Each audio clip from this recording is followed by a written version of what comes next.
also on Inside the Vision, so... Oh, I heard they're going strong. Yeah. I mean, it made a way for them. It's auction on Inside the Vision. I'm Eli Glasner. You are watching George Clooney on the red carpet at the Princess of Wales Theatre in Toronto. Good evening from Toronto and the Toronto International Film Festival. And behind me, you don't need to see my face, you need to see that man. He is the man of the hour. Clooney has arrived. He is here because he is directing, not acting. You will not see him on screen for a single moment, but he is the man behind the camera for this new movie called Suburbicon. Suburbicon is what I would call a savage satire of the 1950s, what seems to be a well-behaved suburban community, not in the South, more in the North. Very civilized people with their perfectly manicured lawns, but then things happen, things get dark and comic and ugly. It stars Julianne Moore, Matt Damon, Oscar Isaac, and more. And this comes from George Clooney, who has been basically making a transition from being a leading man. He's joked that nobody wants to cast him as a leading man anymore. There aren't really the kind of parts that he likes anymore, but he's very much been focused on directing the past couple of years, and this is his next project. Suburbicon was based on a screenplay from one of his friends, the Coen brothers. Originally it was supposed to be cast with a part for George Clooney. That was many years ago, but he's now brought his story back to life as a director. He also did some writing with one of his co-writing friends, changing the story, bringing another dimension to the story that you won't see in the trailer, and that is the story of race. There are two stories in Suburbicon. One is of this seemingly perfect suburban family with Matt Damon as the father, but he's in trouble with mobsters. Things start to go wrong. There is murder, there is bloodshed, infidelity, but also they share a backyard with a black family that just moved into town, and the neighbors do not like that idea, and things get very ugly indeed. And so George Clooney, known for his strong opinions about the state of America, about the political process, of course there is journalism and politics in his own family, has now presented this film that when they were making it a few years ago, they had no idea how timely and prescient Suburbicon would become. And now there's a lot of attention here at the Toronto International Film Festival to see how audiences will react to Suburbicon and this new act for George Clooney. He is also a new father of twins. He's talked about changing diapers, but right now what he's trying to do is launch a film here in Toronto at the Princess of Wales. You can see on your screen right now Julianne Moore. She actually has two roles in Suburbicon, but one is of a sister, and it's an interesting performance. Another kind of role which she's played before of someone in the 1950s. I had a chance to talk to Julianne Moore before, and I actually asked her earlier this morning, what is George Clooney like as a director? I mean, Moore has worked with Alfonso Cuarón, with our own David Cronenberg, and talking about George Clooney, she actually said she loved working with him and that he's so giving to actors and gives them a freedom. And that is the experience that you get when you have a director who knows what it's like to be on this side of the camera, and that he trusts his actors like Julianne Moore. Although then George Clooney chimed in and said, you know, with someone like Julianne Moore, I mean, you don't have to direct at all. I mean, she's just that good. We also did get a chance to talk to George Clooney about, well, politics, because certainly this film, you might not see it from the trailer, but it does seem quite timely, and I had a chance to ask him if he thinks President Trump should see Suburbicon, the messages in Suburbicon about intolerance and racism, whether he thinks that's something that the president would appreciate. Now, there was interesting. George Clooney, very much known for his opinions, kind of demurred and said he's not in the position to tell President Trump what to watch. He joked that if this movie's going to be seen by President Trump, it'll have to air on Fox and Friends, but he did think that the whole idea of, as he described it, kind of winking at neo-Nazis, I think is the way he put it, cannot be accepted by America. And so he voiced his dissatisfaction with that and President Trump. But, you know, this is a movie that certainly is timely, certainly has something to say, but perhaps tonight is not the time for politics, because I think George Clooney, as the director, wants this movie to be seen and accepted by as many people as possible. Now, so let me paint you a picture of where we are. You can see a lot of people here at the Princess of Wales. This is certainly one of the busiest red carpets we've seen this year at the festival so far, just because of the presence of people like Matt Damon and Julianne Moore and George Clooney, and I think we're still expecting Oscar Isaac, so that should be very exciting. I'm going to see if there's any questions. Now, if you do have questions for us on Facebook, please ask them in the comments, and hopefully I will have a chance to read them and respond. Hayden, do we have any questions yet? No, we're just all enjoying the vision of Julianne Moore and George Clooney, and certainly we should. You know, I've had the pleasure of talking to Julianne Moore before, and this is an amazing actor who has worked with so many different directors, and she is still one of the most gracious actors I've had a pleasure of chatting with, and here she is. She actually plays 2 roles in the movie Suburbicon. I don't want to say too much, I don't want to spoil it for you, but there she is in front of us, and you can see just behind her, I don't know if you can see her right now, George Clooney working his way down the line. Now here's the situation, folks. We are in the Princess of Wales. The time right now is 6:23. The movie is supposed to begin at 6:30, so now we're in a waiting game. And now the question is whether we get a chance to talk to any of these actors before they whisk them away. But I'm not that surprised, because one thing George Clooney is known for is being incredibly generous with fans, and just before we went live on Facebook, we heard the screams, and I imagine there was a plethora of selfies as he was taking a lot of time with the fans outside, and now we're going to wait and see what George Clooney has to say to us. As I said, he is in an interesting place in his career. He just sold his tequila company for a reported $200 million. He is a new father, and he is looking at directing. He's got a lot of new projects on the go. One of his next projects, I believe, is actually a movie about paparazzi, a subject that is very near and dear to his heart. That's a very good question. So we have a question from YouTube. Do you know if George played any pranks on set? You know, I will ask him that if I get the chance, because George is known to be a legendary prankster. But the thing about Suburbicon, it's not a very playful kind of film. And I just don't know if he would want to, I don't know, change the mood of the film with the practical jokes that he's legendary for on other movies that he's directed, such as Monuments Men. There you see Mr. Clooney. He is working his way down the line. Nobody works a red carpet like George Clooney. I remember a couple years ago, I was at the Oscars, the Oscar red carpet, and George Clooney was in competition for the Best Actor Oscar against the leading star, I think his name was Jean, from the movie The Artist. And so they had been competitors, rivals, all year as the Oscar season heated up, and then just before, as they're working their way down the red carpet, John met George Clooney, and in front of me, they smiled, they laughed, and they embraced. That's just the kind of guy he is. I had another question from YouTube, from Facebook. Ask George, does he miss his tequila business? So as I said, he is an entrepreneur, and he recently sold his tequila business for a reported $200 million and more. There's another payment expected down the road.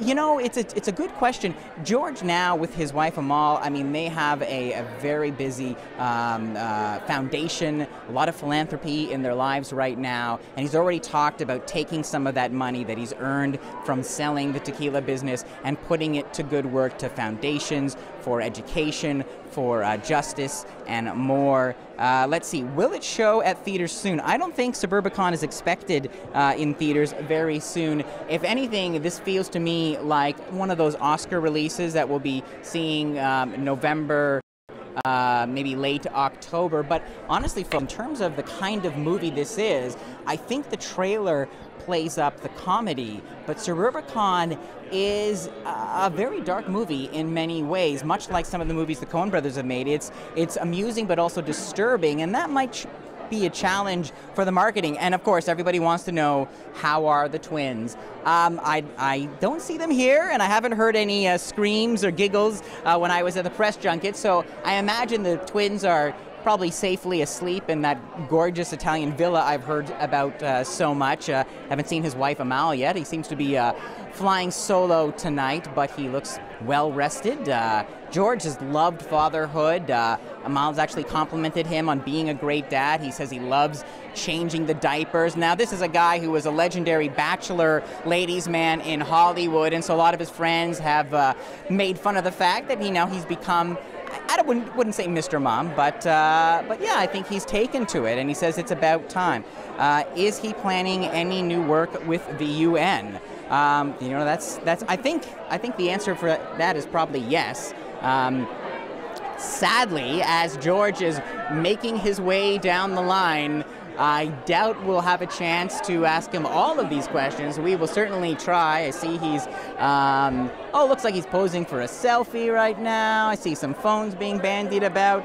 And the film is going to open in Canada, there you go, as I kind of guessed, late October 27th. So this is just the first step. But, this is a critical place for a movie to begin, because if you get good reviews, you start to get that buzz, you get good notices in the papers, and then they can hopefully ride that into award season and kind of increase that tidal wave of attention. We've already heard a lot of great buzz for other movies at TIFF, like I, Tonya, about the Tonya Harding, believe it or not, the figure skater story, supposedly hilarious. The Shape of Water by Guillermo del Toro just won an award at another film festival. That is opening soon, hearing great things about that. And so this is this place, this red carpet, this is where the buzz is born. And that is why people like Julianne Moore, who you see there, like George Clooney, spend their time trying to get us to watch those movies.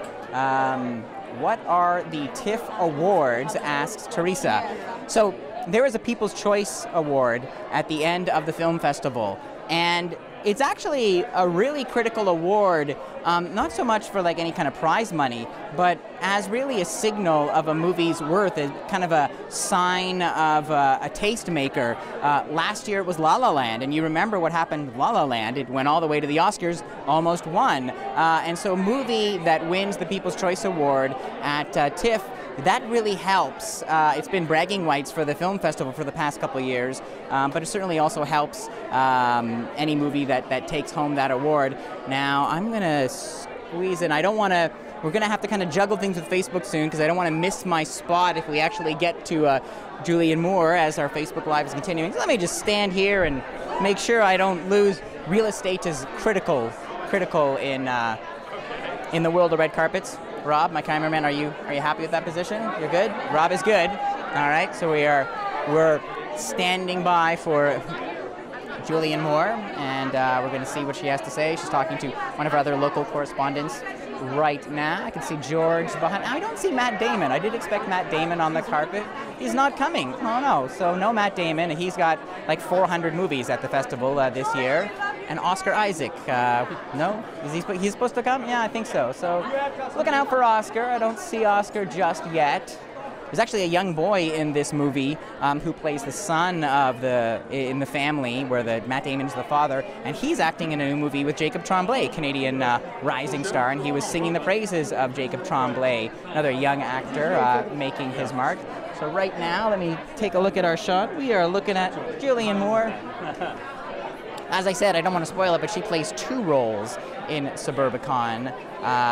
Certainly one of the most talented actors working today, and waiting to talk to her. And then behind her we can see George Clooney, and you see that smile. He just seems to be perfectly at ease, very comfortable on the red carpet. The screening is now essentially running late, so we'll see what happens if we actually get to talk to talent. But you know what, they're actually being very generous with their time right now, working their way slowly down the red carpet, which is nice for us, the media, not so nice for the people inside waiting to watch the film. I'm going to take a pause and see if there's any other questions. No, not just yet. Let's see.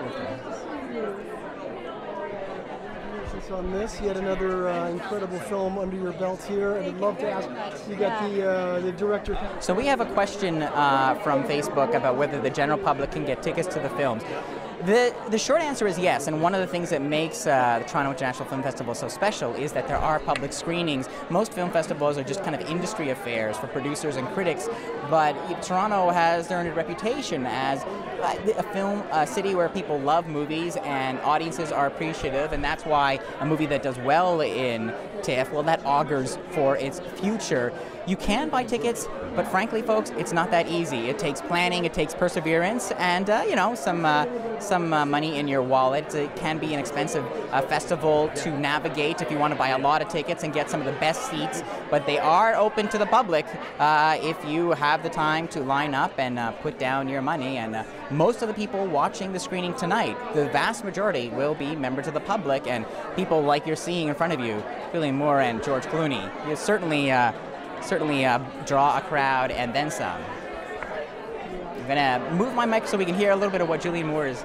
Faces add up, and so you go from kind of this comedic story to one that's actually like real noir. It's very dark. I'm getting the wrap up, but I'd love to get your reaction to George saying in his recent article that he's past the leading man roles. Come on. I don't think he's ever going to be past it. Not for me. No question. I love your comments about aging gracefully, which you certainly have. Hi, Julianne. Going to invite you along to the Lorraine show. How are you? Nice to see you. What would be better than one Julianne Moore, two Julianne Moore? Well, thank you very much. I appreciate that. Thank you. Refreshing attitude to aging as well. That's so lovely. Tell me more about that. I don't think it's a new attitude. Honestly, it's an attitude I always have. I'm always like, why do we talk about aging? We could be dead. So you don't have any alternative, really, right? As my old dad used to say, every day above the ground's a good one. I think so. I agree with your dad. Yeah. Julianne, what was it about this story that you wanted to act in front of George? I like the combination of the gravity and the comedy. Actually, I like that we were able to represent something that had really happened in our United States history, but we're able to kind of demonstrate how easily we can be diverted by something else. How you say like, well, this is happening. Maybe it's this. It's like which story is going to grab your attention and why is it going to grab it? I thought it was really, really novel and very thoughtful. Well, they got to move. I'm sorry, they're starting in 3 minutes. They got to come in. All right, folks, so that's the way it works. As the carpets are about to close, you get one question and then some, but Julianne Moore talking about the gravity of this story. And we're now bargaining for another question with George Clooney. We'll see if we can get it. I'm going to just lean in so you can hear. I am jealous of that. They're starting the movie in 3 minutes. He's great. You are a favorite here at the Toronto International Film Festival. What sets this festival apart? I don't know. It's fun when you go inside the festival. It's not all show business people. It's normal fans, which is fun. But it's a great festival. It's become a big event, and it's really fun to keep coming here. I love it. Thank you. Thank you. Have a great night. I will. Thanks. Okay. Thanks. Good to see you, George. How are you? Great. How are you? Of course, we were with you in Venice. You made the trip to Toronto. Now bouncing around. I know. I'm curious. You're moving. You're on the move. I'm moving. The difference for you, if there is one, promoting a film, doing the tour when you're, been in front of the camera as an actor versus a director or a producer. It's a lot different, as you can imagine. You don't have to. I don't have all of the responsibility of being in front and having to worry about what people think of you and how you look and how So it's a lot easier in a way not to have to deal with it. Well, on that note, your comments recently in the article about being past the leading man roles. Yeah. I mean, come on. Well, I think you have to look at your career over a long period of time and figure out what's best, to do. And I'm looking for different kinds of roles now. Okay, well, different kinds of roles, I get it. But Sure. like it's in a way, it's also supply and demand. I mean, the audience kind of will determine. That's true. We keep wanting to see you. You know what I'm saying? You got to keep putting a softer lens on the camera until it's just no good anymore. Really? Yeah. So The Joan Crawford lens on. Is the family out here with you? No, they're in LA. I FaceTimed with them a few minutes ago. I was just going to say, as a dad myself, I kind of bounce between feeling guilty as a dad and also enjoying the night off from dad duties. Where are you with that balance? Well, I do every 3 hours. Like, if I don't get up, I feel guilty. My wife is up nursing every 3 hours, so it's a lot of work. But it's a fun, good man. Look at you. I feel great. Congratulations, I'm really man. Thanks. It's really good to see you. Good to see you Okay. too. Thanks. I'm going to run. I'll be back. I will come back. I have to go do the introduction. Sorry, guys. Okay. All right, so there you go. George says he's coming back. I'm not sure if we're going to stay streaming for that time. The screening, we are at the Princess of Wales in Toronto. The screening is now 7 minutes late, and he has to introduce the film, so he's run down that way, up the stairs, into the theater, and then he's going to run back and maybe take some more questions, we hope. You heard him talking about his family there. There was a question about the twins. They are in LA. He just FaceTimed them, yeah, let's see. Where is the screening happening? The screening is happening at Princess of Wales. So we are in Princess of Wales. It's one of the large, mostly actually more of a theatrical place, but they do film screenings here in Toronto. So you're right at King and John Street in Toronto, at the hub of the film festival. The Lightbox, the main building, is just a couple blocks away. Let me just reiterate a little bit of what you heard there. So you heard George Clooney talking about, joking a lot about his appearance. I think a lot of people amazed that he doesn't want to act anymore because he's so handsome, and he's kind of joking about changing the lens and putting a softer focus on it. And I'm going to ask a couple more questions. Is Oscar Isaac there? That is all I care about, says Sophie. I don't see Oscar Isaac. And frankly, ladies and gentlemen, he was one of the highlights of this film. He comes in like a bang, and he enters and exits in just a blaze of glory. I will not spoil it for you, but he just crackled when he was on the screen. It was interesting. I asked George Clooney earlier today if there were moments where he was jealous of the actors because there are such meaty parts in this movie. And he talked about Oscar Isaac and seeing what Oscar Isaac did with the role, a role that he originally was supposed to do with the original Coen Brothers script. And he said when he saw some of the choices that Oscar Isaac made, he really was amazed, and I think very happy that he got to just stand there behind the camera and appreciate Oscar Isaac's work. We have another question from Keith. Mr. Glasner, how good is The Shape of Water? I wish I had an answer for you. I can tell you what I've heard. I can tell you a certain guy named Cameron Bailey, who is the artistic director of the festival. I asked him, Cameron, what's the one film I should see? Because he's had some very good advice in the past. Last year I asked him one movie I should see. He said a movie called Lady Macbeth. It was amazing, rocked my world, disturbing, beautiful, outrageous. And this year his answer was Shape of Water, which is this new amazing movie from Guillermo del Toro. Now, del Toro is someone who's now almost an honorary Canadian and Torontonian, lives in the city, makes a lot of his movies here, and has made this new movie about a relationship between a creature and a woman who uses sign language with Sally Hawkins. It just won the Golden Bear in, I think it was Berlin, and it's here. And Del Toro is going to open an art show with his amazing collection of monsters and whatnot soon. So you can guarantee, Keith, I cannot wait to see that film. All right, folks, thank you so much for joining us. We're not going to make you stand by and watch me tap dance as we wait to see if Mr. Clooney returns. Yeah, I hope you enjoyed being in the crush of the red carpet, and I'll see you in the dark. Have a great night.